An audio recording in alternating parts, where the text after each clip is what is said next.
What's up? What's up? What's up, everybody? Good evening. Come on, get in here, get in here, get in here. It's your girl, your big sis, Ellie Vintage. Boy, do we have a show for you tonight. So I hope you got your popcorn, your snacks, your tea, your coffee, whatever you need. Sit on the couch or in front of the computer or even link to the TV because your sis is in here with her big brother, none other than Mr. Steve Young. So stage left, right? I need you to go to IG. Go friend, follow at 609 stage left. That's at 609 stage left. Then hop over to your app store and not purchase, but download Top Class Radio. That's Android, iOS, Spotify, Google, you name it, it's there. Google it, okay? Top Class Radio. If you feel the need to call in tonight, 609-418-9816. Again, 609-418-9816. We are live and direct, and tonight we're going to talk to the people. We're going to talk to the people. We talking activism, voting. We talking about why your vote is important a week before Election Day. Get out there. That's if you missed early voting. So how about right now we introduce you to Steve Young. Hey. Peace and blessings, sister. Come It's a on pleasure now. to be here. Oh, I'm excited. Like, listen, y'all don't know. I've been waiting for this moment. Well, you be careful what you ask for, sister. you know- you're going to get it right here, right now. I've been waiting for this moment. Number one, because when I see my brother out in the field, and when I say the field, I'm talking boots on the ground. I'm talking activism and digging in for the community and being at the school board meetings and being wherever the community needs you, because that's just the kind of man that you are. Not only that, but you know the need for structure, power, and a voice that's not afraid, unapologetically unafraid to talk to the people and to go out there and get results. So when we talk about activism and when we talk about all of the things that we I don't want to say we just delve into. I think sometimes we inherit them. It's in our blood somewhere. We just don't know where all the time. But I want to let my brother introduce himself to you. You all know him. I know him. Some of you know him. But I'm going to introduce him right now. Tell the people who you are. I'm just your brother. Hey, That's why they call me Brother Steve. come on. Officially known as Brother Steve Young, and it's a pleasure to be here again. And I know my worth and my talent. Absolutely. And everybody has a talent, Absolutely. a God-given gift. Come on now. And that's all you have to do is use it. That's it. And the devil is going to be there to try to approach you, but he's just going to make you sharper and better because you make it through those trials. Yes, yes. So we've seen you on TV. We've seen you National Action Network. Yes. We've seen you Million Man. Yes. I'm talking DC. I'm talking busloads of people. And one of the things that has always intrigued me about you, your tenacity, your endurance, your endeavor, is that no matter what the naysayers say, we've seen you political. We've seen you in-house in Atlantic City, Camden. I'm talking everywhere you need to be, that there's a calling for you.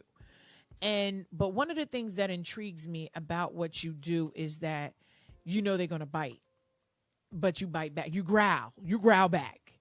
And I've seen where we've been out. Because y'all don't know the activist. I'm on the grounds Yes, now. you are very much. But one of the things that intrigues me is that even when there's a subtle fear in the atmosphere, tell us about that.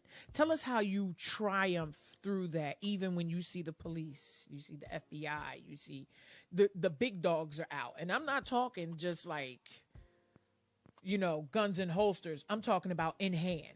Like, for instance, when we were in the city and the pagans were out with their guns drawn. And July the 4th, 2020. Yes. About George Floyd and systemic racism. They out there with machine guns and shot shotguns and sharpshooters at women and children, and just 4 to 6. They didn't even have a sharpshooter out No. there in the Capitol with a bunch of white people at. Wow. But they were so afraid Yeah. of us because there was no fear of the pagan game. There was no fear of them saying that we was going to be arrested.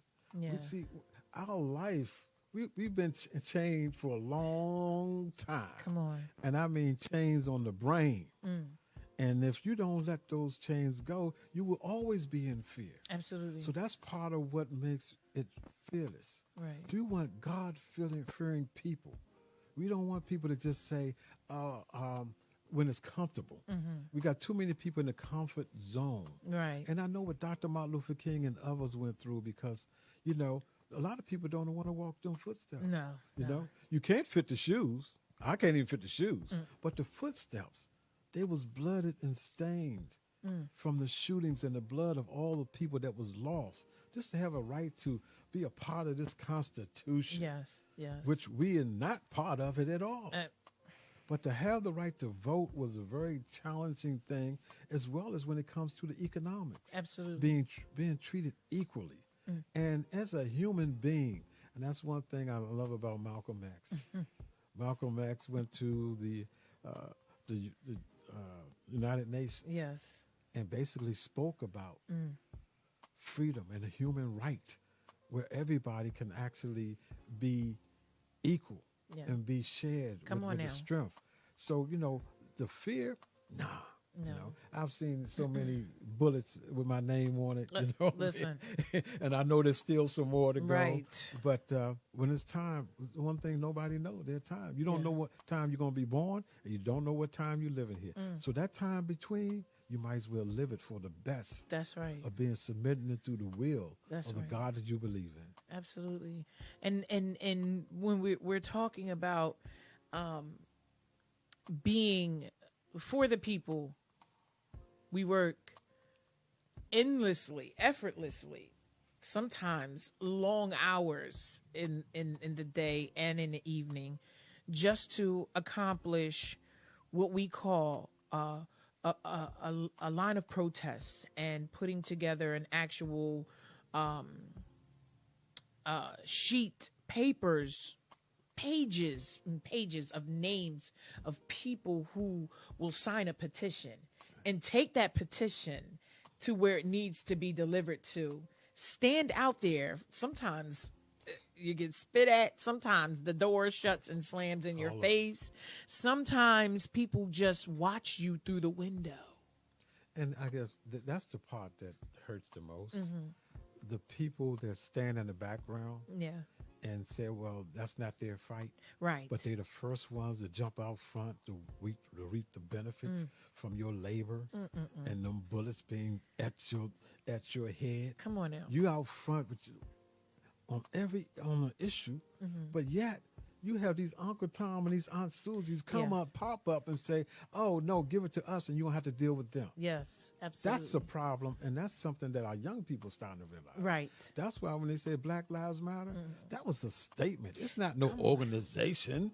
It's a statement that Yes. Black Lives Matter to us, and we had to let the world know that it matters. It matters. It matters. It And matters. we asked those, even white folks, even some black folks, do Black Lives matter to you?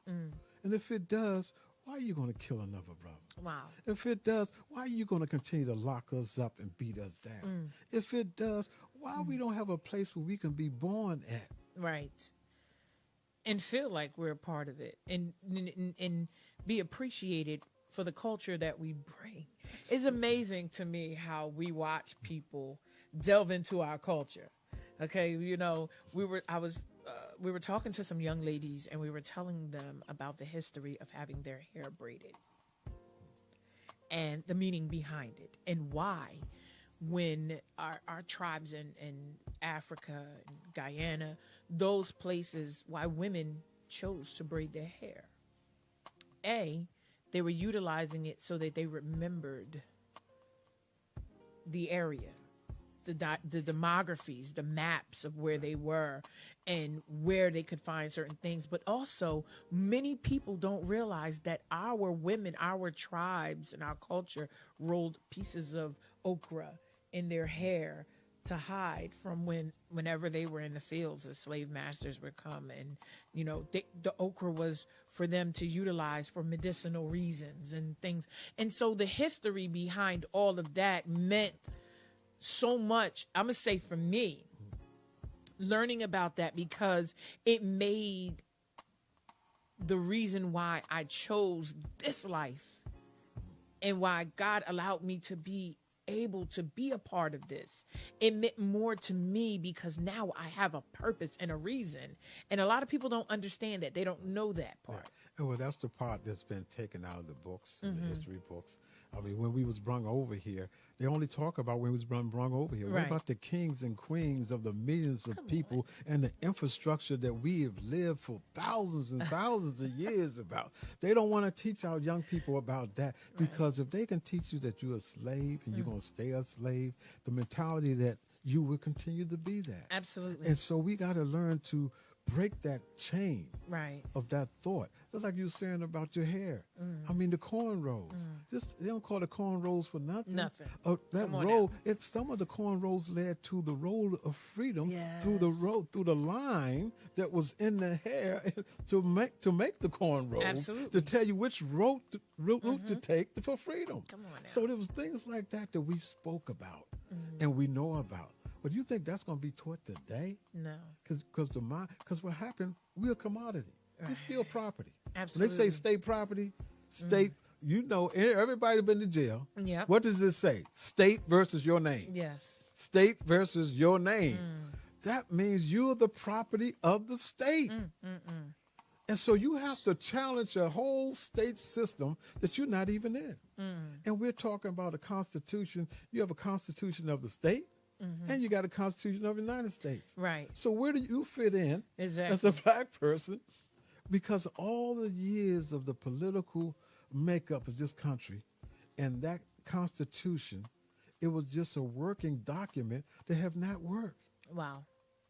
And we got to just face it. We just got to face. We got to start all over.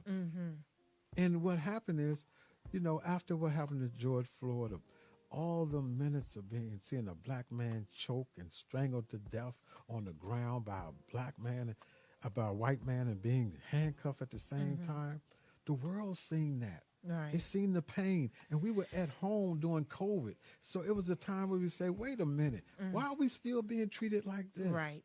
In a pandemic. And the pandemic at that. So it woke us up to say, when this is over with, we can't go back to business as usual. Right. Right. And we had time to atone to ourselves. If you don't have love for yourself, how can you love a fellow man? Absolutely. Absolutely. And speaking of that, we have those of us inside of our culture, black men and women, who have chosen to set themselves apart from this protest, this call of action and Black Lives Matter, and talking about, well, you guys, y'all just gonna get another one of you shot and killed. But what strikes me as odd is that they come calling when it's one of theirs. What do you have to say to them? Well, we're going through that now. 7 black men was arrested on July the 4th, 2020. And that's before the person that choked George Floyd to death was even arrested. Right. It was the movement in the street that said, you got to arrest this man. Because economically, the country was being hurt from the young people and the voiceless standing up and saying enough is enough. But 7 black men, we led 3 demonstrations here in Atlantic City. One was May the 30th. Yes. One was in June the 6th. And one was July the 4th. And July the 4th, we was threatened. If you go out there near anything or any traffic, we're going to have you arrested for using the constitutional rights of freedom of speech and freedom of assembly. So we challenged the Constitution. Yes. And when we walked and we got to the expressway, they had already blocked it off. Yeah. But they picked 7 black men. You had children out there. You had white people out there. You had Hispanic out there. Right. You had every nationality out there, and even women out there. Yes. Why would you pick 7 black men? And those 7 black men, shout out to the Expressway 7. Come on now. They are real brothers, because when they see That's me what I'm talking being about. locked up, they say, that brother ain't going by himself. I know today." that's right. I And know that's when right. they say black men don't stick together, hey, it You shows. missed it, 'cause- and then we went to court. We've been going to court for 2.5 years for walking down the street peacefully. Can you imagine that? We're challenging the Constitution Yes. through saying, do Black Lives Matter? It still goes on today. You may not Absolutely. see it because we don't have what we have now. Right Absolutely. now. And that's why I thank you, and the brother for allowing me to be here, because we got to get this information out. Absolutely. That the struggle continues, but it can continue in a peaceful manner. It can. We didn't use no guns or no Right. weapons. None. We didn't break nothing on the sidewalk, anything. Nobody even fell that day. None. But here it is. We being charged. And they use all that military equipment Yes. with shields and shotguns Yes. and machine guns, frightening our children in our community. That's who should have been arrested. Right. And speaking of that, what appalled me, and this is where I want to say to those of us who think you're on the opposite side, my grandmother used to say, wait till the right state trooper pulls up on you. That's right. Because they stood there and laughed and mocked us and jeered and rode around in the vehicle, Yes, they did. smiling and laughing, and knew exactly what their agenda was while we were out there speaking life into the community that already felt as though it was shut down. No one's listening to them. No one's helping them. I watched for days some of our officers come out and shake down some of these young fellas on the street, and you won't even say good morning to them. You won't say hello. You won't say, are you okay? Is there something that you need? Are you in a position that, do you need work? None of that. But we assume to put everyone in the same pot, and we never go out and reach out to those of us that look like us. Exactly. And I'm not saying, here goes the saying, just because, excuse me, I'm in this seat or I'm here and I'm black and I'm this, I have to help everybody. No, to each his own. But you stand in a predominantly black community that is struggling. We have so much drug addiction. We have guns on the street, violence, rapes in our school system by teachers and educators that's going unheard Yes. of. And see, when you have protests, that's the voice of the unheard. Yes. And Dr. Martin Luther King, that's what he taught. The voices of the unheard being peacefully. Yes. But you got the voices of the unheard in other countries. It ain't too peaceful. No, it's not. They're saying, look, we've tried that. Talking about the rebels and we talking about the civilization, like there's a conflict of interest, and that's what grieves me the most. It's like, here we are, we're at the brink of breaking down all these barriers and still can't even cross over some of them now. It's like we're doing a recycling trifecta. We're going back, we're traveling back, and we're not making the changes valid where they need to be. But it's voting season. And that's where, media come in. Right. We don't have our own television stations. The last black person to try to do TV or radio, they put something on them and had them arrested. Everybody know what's going on with Kanye West. Yes. Because the fact of the matter is, he challenged the money, Yes. the people with the money. And the way he brung it out was too pure for the average people in those positions. Yes. So they said, well, we got to shut him down and make an example out of him. And how do you do that? See, one thing about me and some others, we ain't got nothing to lose because we stand grassrooted. I know that's right. You used to talk about rising up I know against that's me. right. You rising up against that brother in the street. Come when on you go now. to your corner store, you're going to have to deal with. Any time you that's see right. somebody black, you're going to think about what you did. Yes. So yes. so that's the difference. And that's why I feel more secure in the ghetto and in the hood than Come on I now. do Come in on the now. suburbs or even being at the White House. Wow. Because I'm around my own people. I feel that I don't feel the tension. Yes. But when they come through the hood, they got to come with shotguns, come on now. a tank, Come on now. because the guilt of how they've treated us as a people. Right. I think that's more than that's a mouthful there by itself. Just knowing that we're still a target, even in our own communities. I speak to a lot of teens. I work closely with a lot of teenagers, mentoring and working in the community. And one of the things one of our children said was that, one of our teenagers said was that, well, you know, Miss L, what's the difference if I carry a gun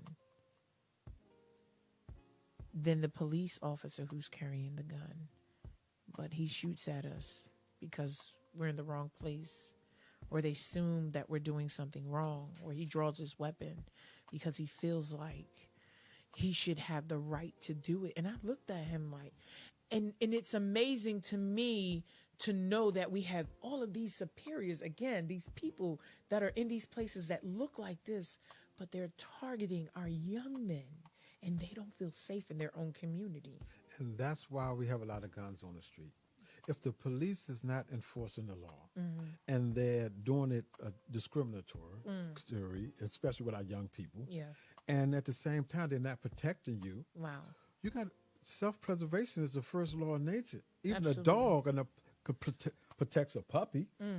A cat now. protects a kitten. Yes. So our children saying we have to protect ourselves. So they go to weaponry, because how are they getting in the street? Why are they Right. not talking about the police always talking about we got 20 guns off the street? Well, how did they get there? Exactly. Let's get to the root of the problem.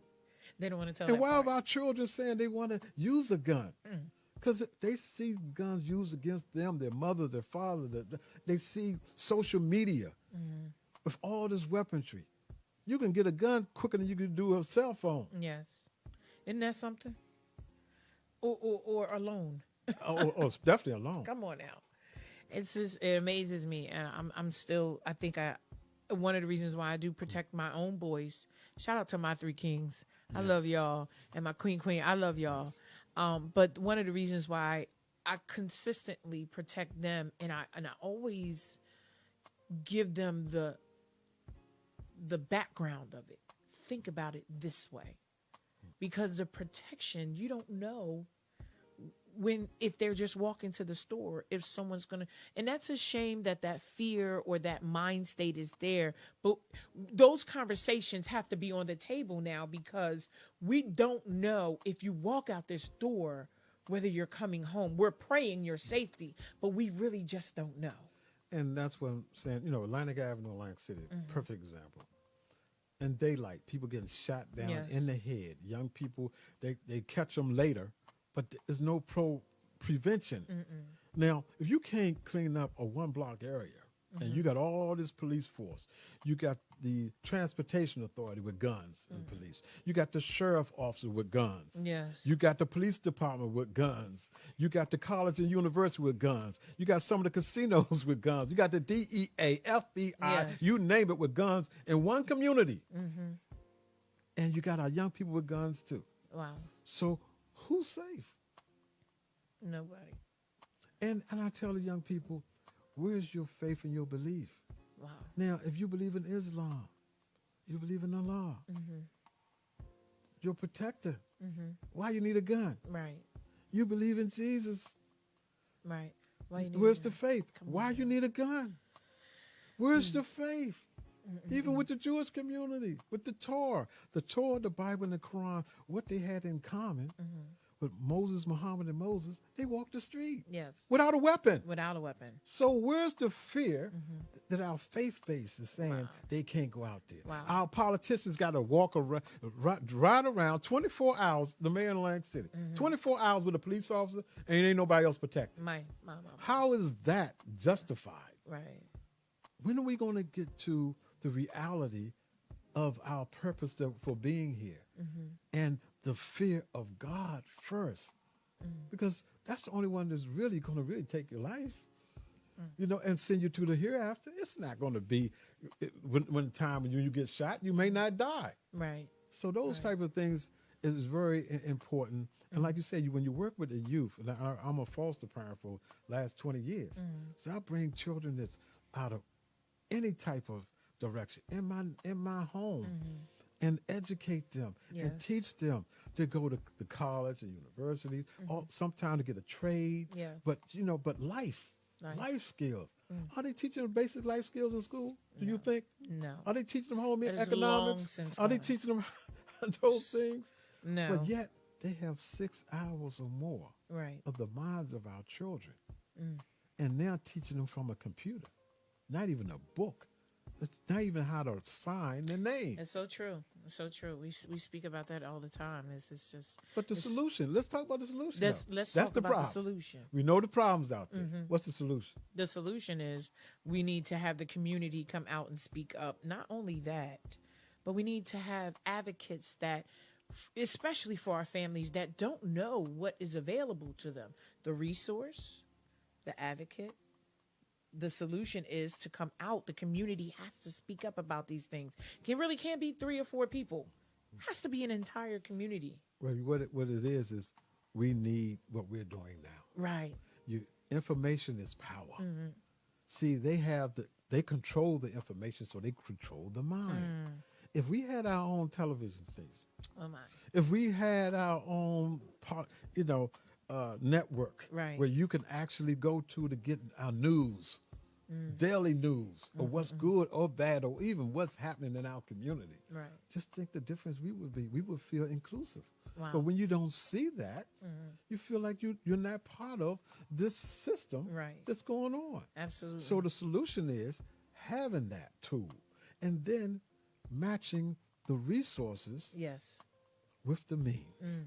We know the means. The people that's oppressed, they can tell you Yes. about oppression. Come on now. A drug addict that went through the situation can tell you how to get off it when he got off. Wow. Not no psychiatrist. Wow. You know what I mean? Yes, and not just a meeting, but it takes the solution to Yeah. it and having the resources to be able to do that. Somebody that's been incarcerated for 30 and 40 years and come home and they say, look, they was exonerated and found out they had the wrong person.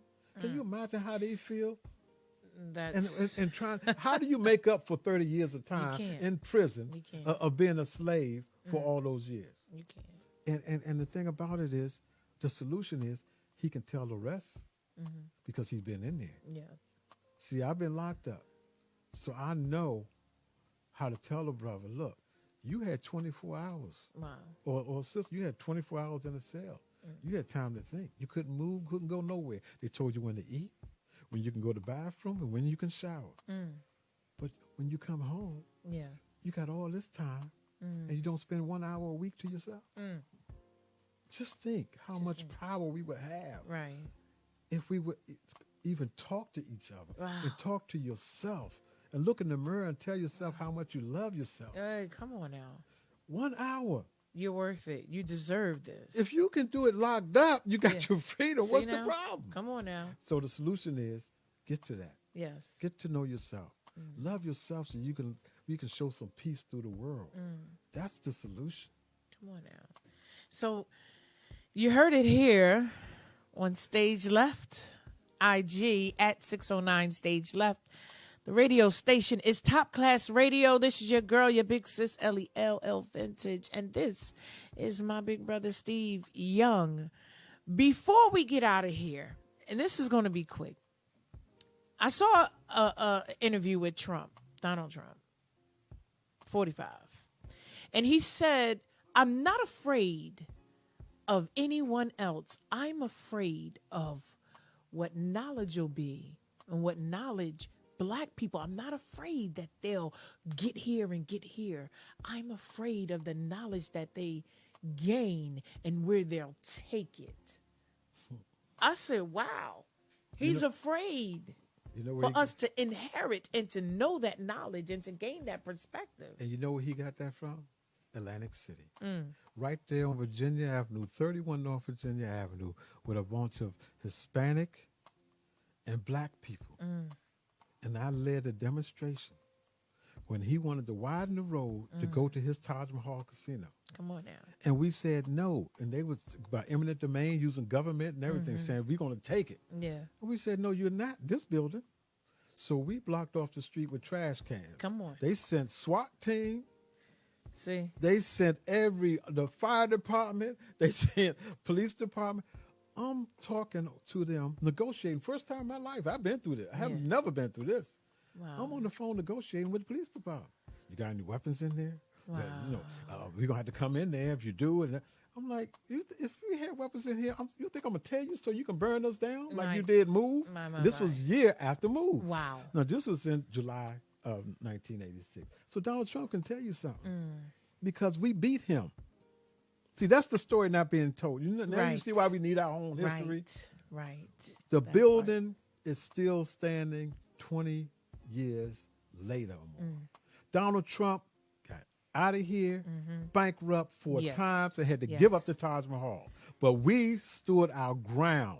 Let's not forget the community that lost all of their jobs and income. All that.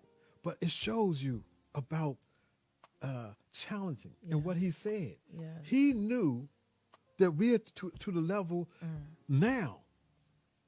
Once we can beat the millionaire and the politicians and the powers that be with nothing but the strength and the faith of the God you believe in, that's power. So when a white man see that, like the president of the United States, then he says he would be able to say those type of comments because he experienced it firsthand. And we taught him that. So when you say the art of the deal, we didn't have no deal, but we had the art, which was that building and the lives that was, the men, women, and children that was in there. And we stood fast. So when it comes to Donald Trump, and we tell anybody, the biggest 800-pound gorilla you can think of, you can fight him with not even a slingshot. Wow. And you can win, just having the faith. Come on now. So as we get out of here, we want to carry you out just like this. Black votes matter. This election day, I want to see you, and you at every poll and show up. Just don't show up. Show up, show out, and put your vote into place because now is the time to do it. This is a very important election. And I just want to say one other thing about the vote. Please tell them. You know, we're at a divide right now. Democrats, Republicans. In this country, that's the way you have to vote. Right. But the people, for the first time in Atlantic City, I want to applaud them because they said independently, we want to be able to select our own candidate. Yes. And they put together a referendum and a petition that we put together with over 2,000 signatures to put it on the ballot. See, that's how you do it. That's right. Power. That's right. And that's strength. The government is supposed to be for the people, by the people. Yes. So you can change any law. Everybody is listening. Even your government. With a petition to put it on the ballot. It is called a referendum. Yes. And you can vote. And November the 8th, we're saying everybody vote yes. Yes. So the entire country and everybody else to know that your vote counts. But after that election day, this is the most important part. It's your responsibility as that single voter to hold somebody accountable. Absolutely. And how do you do that? You come to the meetings. Yes. You speak up for the voice. Yes. And you educate yourself. And how to engage in a peaceful way, especially when it comes to education with our youth on school boards and so forth. So I just wanted to leave with that. Yes. After you vote, come on now. Come responsible. But you got to listen to this podcast. Yeah. You got to keep in touch with you, sister. Keep coming. Keep coming out. We appreciate our audience. We appreciate every one of you. And we thank you for tuning in week after week because this is important and we don't want you to miss one crevice of what's going on. So educate yourselves. Get out there, go vote. But then after you vote, make sure you come to the meetings. Make sure you get your voice heard. And make sure you educate your minds and your children so that in the future, it'll be more of us that have the right mind and sense and sensibility to teach and train our communities in those seats. This is your girl. I love y'all. LEL Vintage, Top Class Radio, stage left, and Steve Young. Peace and blessings. We're out of here. See ya. Thank you.